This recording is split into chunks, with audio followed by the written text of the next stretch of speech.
Hi guys, I'm really sorry I've been quite absent on YouTube lately. Truthfully, I don't really have much to say. Life is happening. The kids are at school, Ollie and I are doing our thing, and we haven't been out so much due to COVID. We haven't really been exploring much outside because it's pretty cold outside. Winter is really here. So we've kind of been taking it easy, and yeah, not much has been happening lately to report here.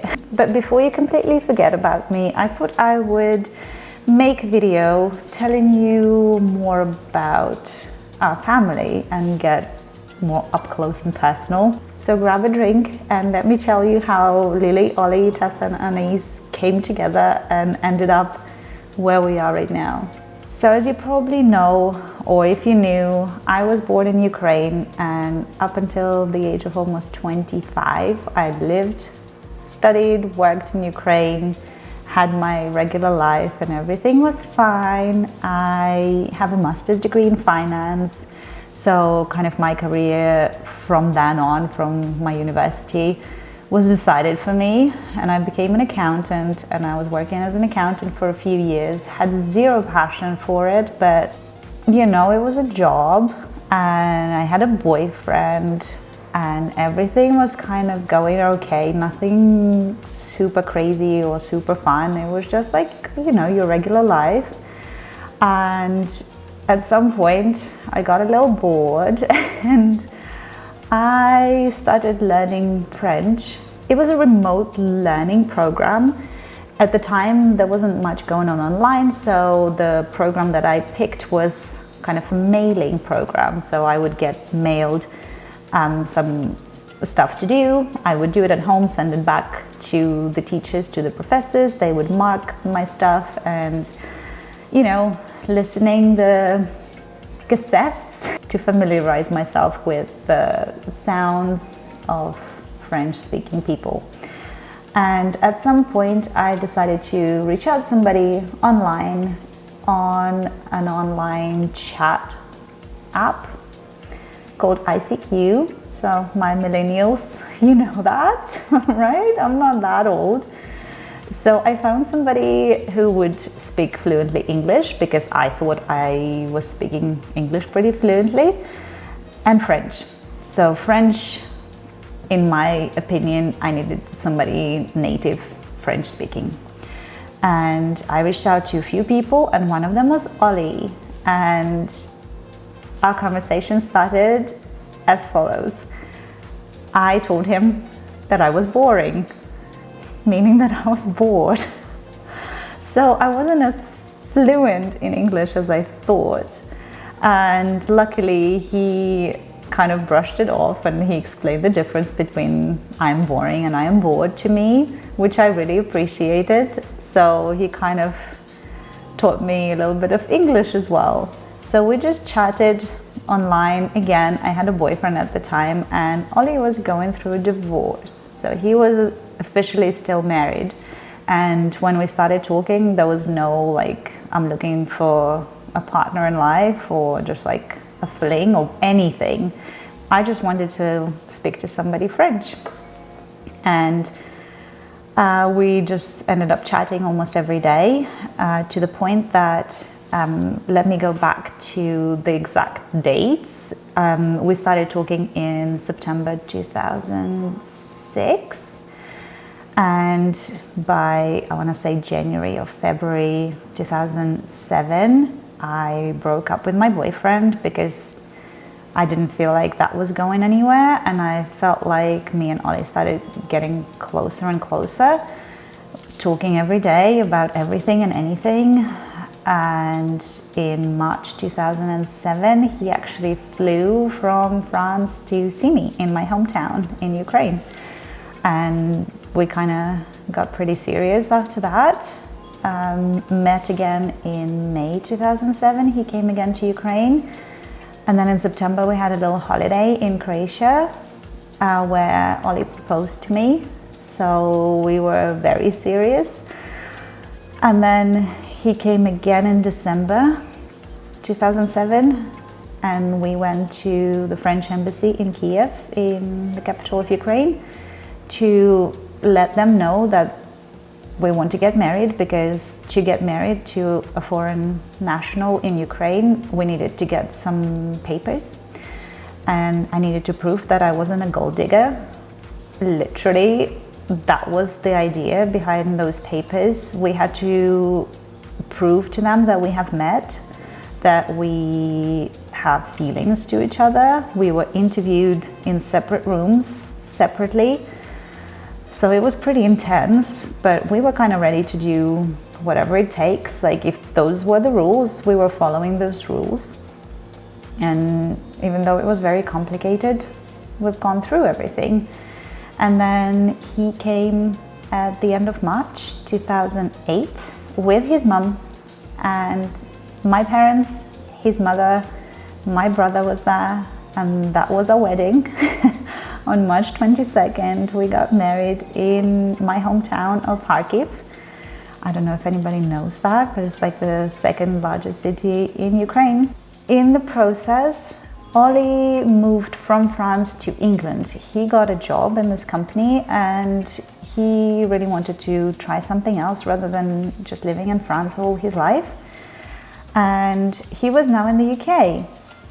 So for me to join him in the UK, we had to get all the paperwork done, and there was a lot of paperwork for the French embassy in Ukraine, for all of my Ukrainian government buddies, and for the UK. So we had to apply for the French visa. I can't remember why that was, because I wasn't going to France anyway, at least not at the beginning. And then I had to apply for permanent residence in the UK as a wife of a French national. It was very complicated, but we weren't really faced by that. It's really interesting to think about it now, actually, how there were so many frustrating things that we needed to go through, but we did it anyway because we just wanted to be together so much. It took me 2 months from our wedding at the end of March to May 31st, 2008 is when I left my hometown and I moved with my brand new husband to live with him in the UK, in Southampton, in England. It was very surreal. In the process, I really fell out with my best friend. And it's a kind of really sad story because we fell out right before the wedding because she wasn't sure how serious our intentions were, and she feared for me, which I completely understand now, that maybe I was making a mistake jumping into such a life-changing thing. But we made up just before I was moving to England, so that was lovely.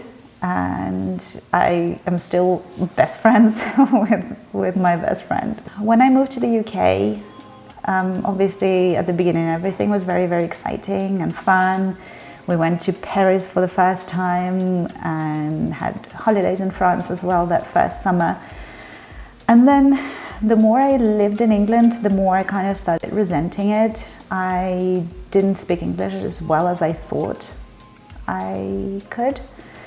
I was misunderstanding a lot of things. I couldn't really understand the sense of humor. I didn't have any friends, apart from the friends that Ollie was already friends with. But it's really difficult because you are a new person trying to fit in. And I was a pretty established person, as I thought, by the age of 25 in Ukraine. And I was an accountant, and I had my job, and I had my friends. And being a completely new person was really sad and frightening at the beginning. And for about a year, I want to say, I kind of grew really cold towards England. I didn't enjoy being there. I couldn't connect to whatever life we were having there. Almost at the very beginning, I fell pregnant, which we were so excited about, especially knowing that for us in our particular situation, getting pregnant and having a child would be very difficult. I knew that going into this marriage, but we thought we would try anyway. And I fell pregnant almost at the beginning of our life in England, so I was very focused on having that child and having that opportunity to, have my own best friend that I have birthed. But unfortunately, 3 months into the pregnancy, we found out that the pregnancy wasn't viable, and I had a miscarriage, which was very traumatic. And we decided that we're just gonna, live our lives and see how it goes, and not gonna focus on getting pregnant as much. And that's when things started kind of turning around for me. I found a job. It kind of sucked, my first job. I was really grateful at the time, and I still am very grateful for that job, because it was in customer service, and with my kind of semi-poor English, putting myself out there to, speak to customers and explain something to them that I was supposed to be a specialist in. It was very stressful, but I feel like that's where my knowledge and experience in English speaking comes from, really. I worked in that job for about 2 years, or a little bit more maybe. And during that time, Ollie and I had a really good life. I think we traveled quite a lot. We went to Norway, we went to France lots and lots. We went to some other places, I can't quite remember. But it was really nice to be that young couple and explore the world together. It was great. And at some point I found that that job wasn't really fulfilling for me very much, and I started looking for other jobs. And again, I found a job in customer service in a bank. I was working on the phone, so nothing fancy, just literally taking phone calls from angry people whose credit cards weren't working. And to this date, this was one of my favorite jobs that I've had ever. And all thanks to the team that we had, we kind of bonded, feeling the same way about our customers who were really rude sometimes and really annoyed. But we were having the best time, or at least I was. And I grew really, really close with some of my teammates, and we were going out all the time, and I was really having my own life outside of our marriage. So I had my relationship with the husband that I love, and I also had my own thing going on. I was succeeding in my career. I had really, really good friends, and we were having really good time. We were laughing all day, every day. It was one of my favorite jobs. And after a little while, I decided that it was time to move on, because I was in the job for a year and a half, and I wanted to try something else. So I moved on to kind of similar job, but face-to-face customer service, working at a branch in a bank. And that didn't go well at all. I didn't really have a good time there. And I lasted in the job for only 6 months, because my second favorite job came along. So Ollie works for this international company. He's a software engineer, and he's been working in that same company ever since he moved from France to England. So it's been 15 years almost for him. And he heard that there was a job opening, just an entry level, nothing crazy, but in his company, in his office. And I applied for that job. And even though I don't think I was very much qualified for that job, I got it. And again, I had an amazing team. I'm friends with my teammates to this date, and I miss them every day.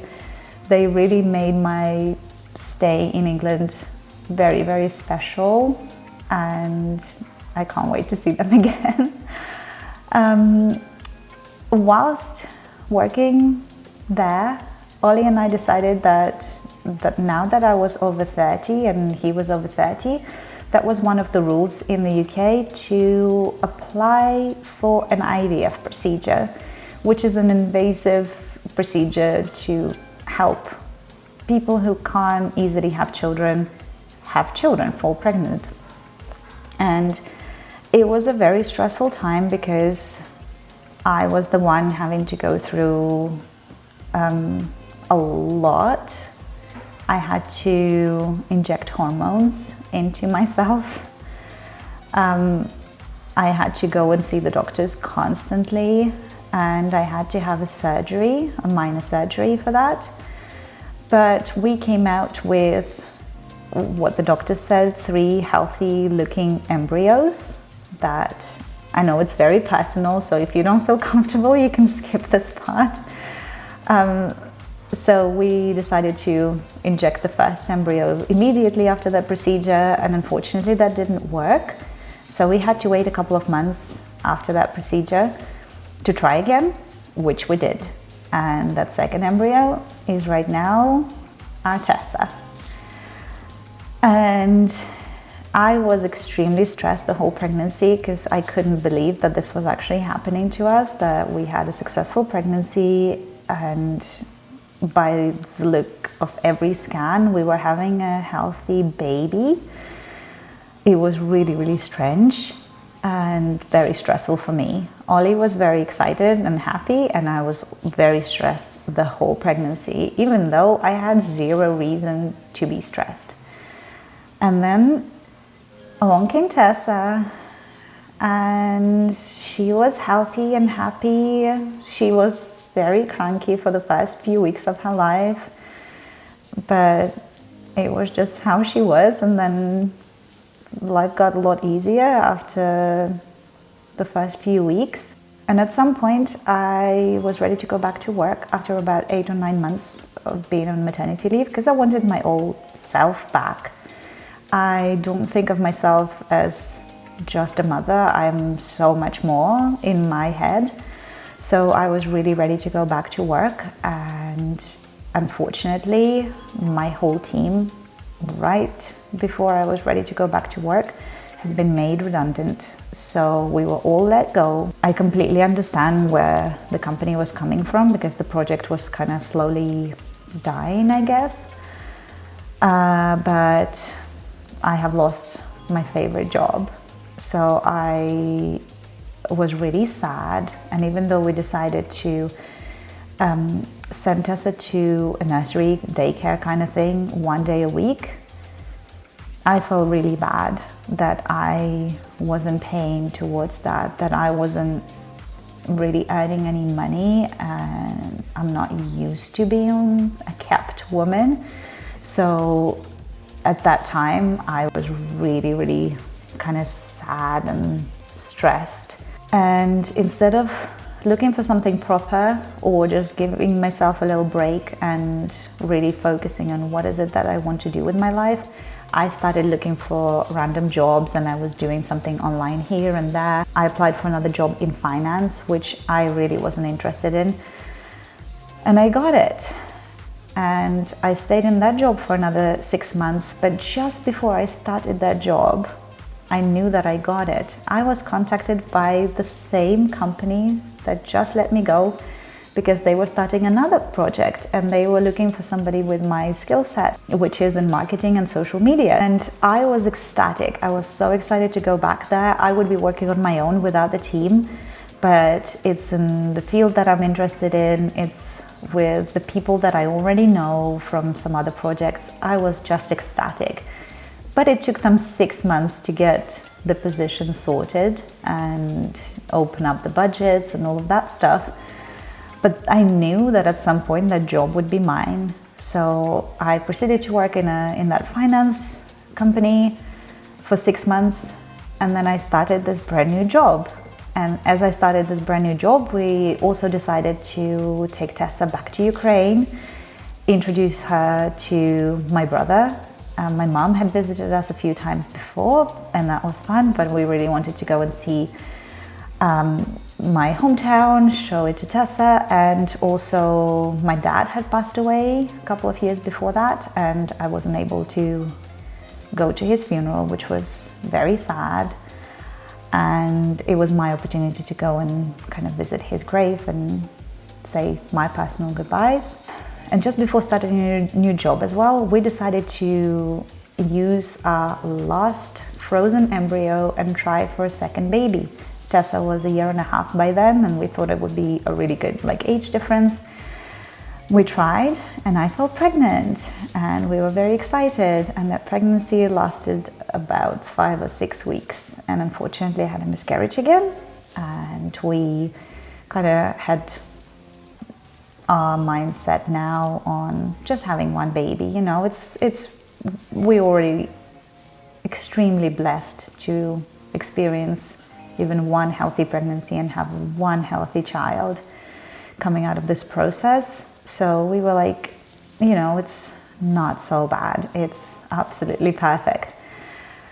So we went to Ukraine after that, and whilst in Ukraine, I started feeling really bad headaches and really sick.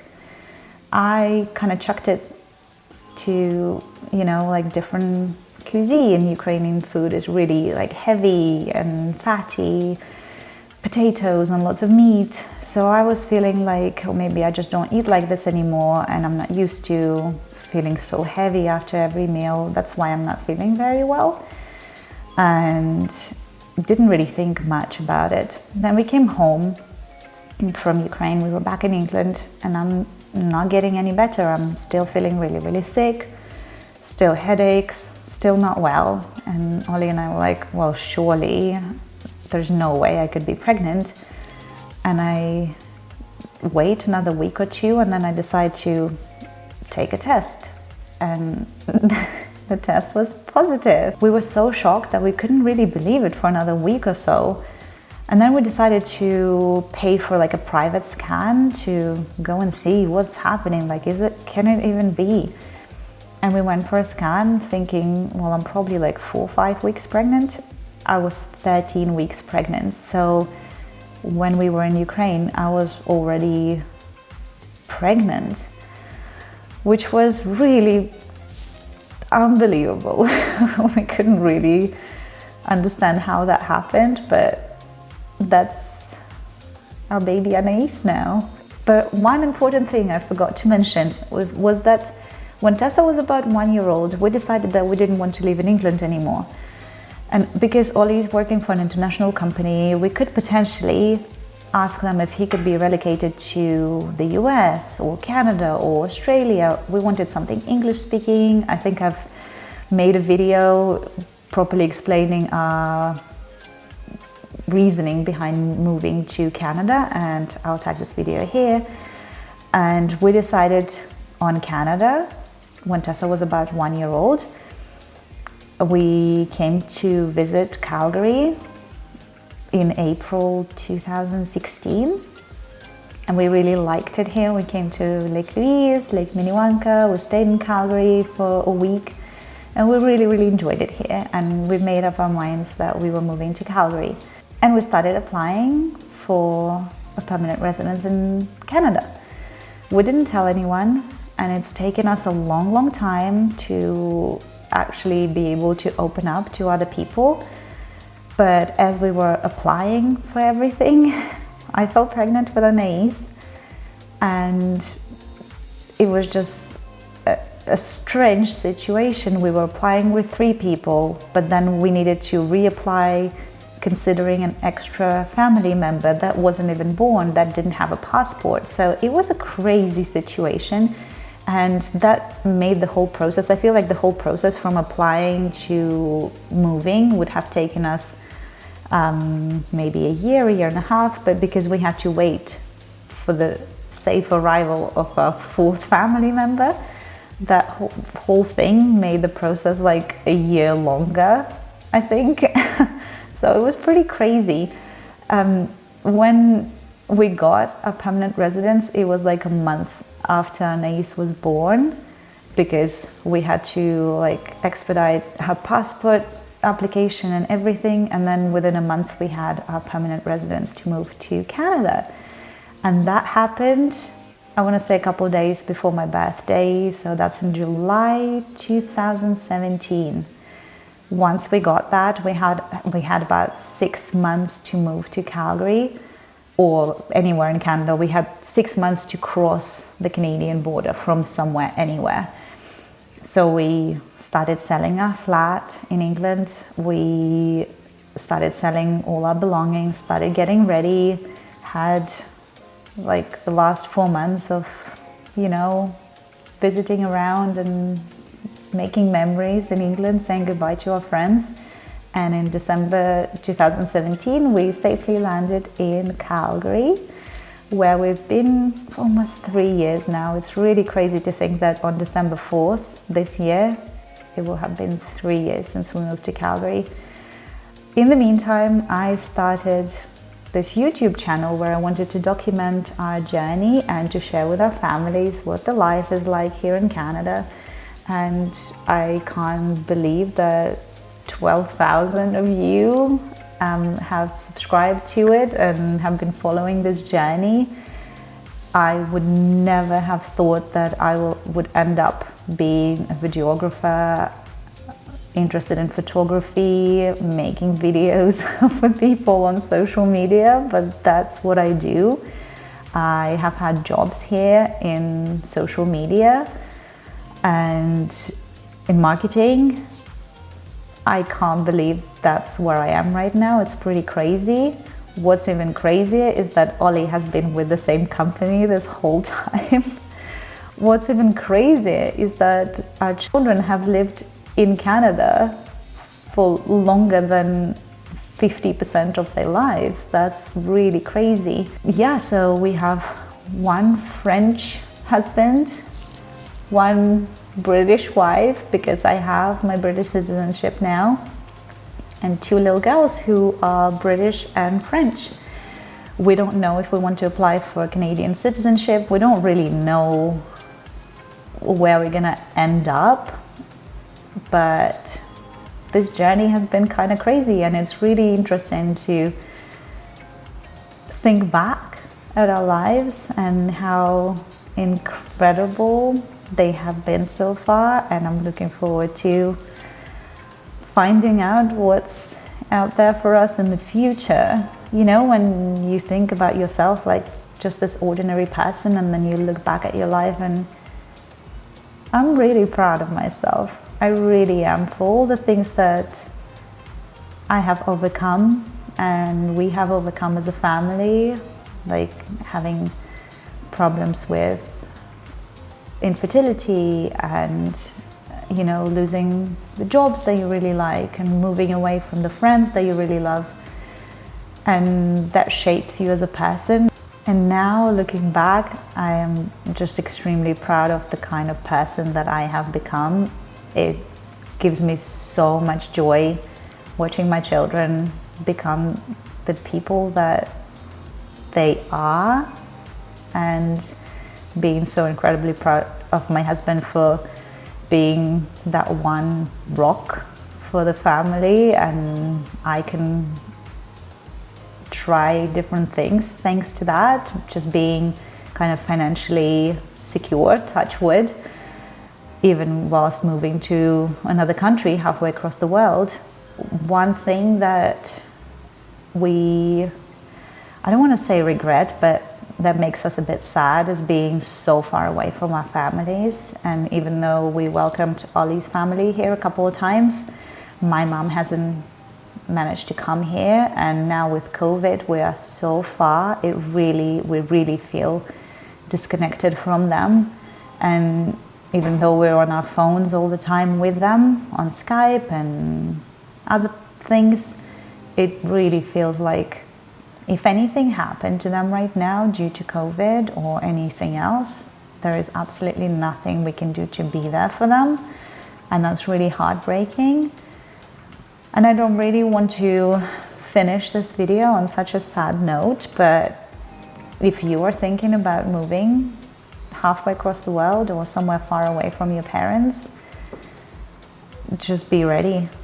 It's not gonna get easier. If anything, it will, with age, you start thinking and feeling a little bit more like your parents, and you want to be closer with your parents because you don't know how much time you have left with them. So yeah, we wish we were a little bit closer to our families right now, and the friends that we made back in high school and back in uni and during our younger years. We're very happy where we are, and we're looking forward to seeing where the life will take us in the future. So I hope you enjoyed this video. I'm really happy that I sat down and talked to my camera lens like this. And I know behind this camera lens there are real people, 12,000 of you, and I'm really happy that you sticking around to see more and more videos, even though I have been a little bit more quiet here lately. But I promise you I'm still here, and I will still continue filming and posting here as much as I can. I hope you got to know our family a little bit better, and I hope you enjoyed this video. If you're new here, feel free to click that subscribe button and follow me on Instagram. I'm first name Lily there as well, and I share a lot of beautiful places here in Alberta if you want to follow that. I'm pretty active there as well. And give this video a big like if you enjoyed it, and I'll see you guys next time.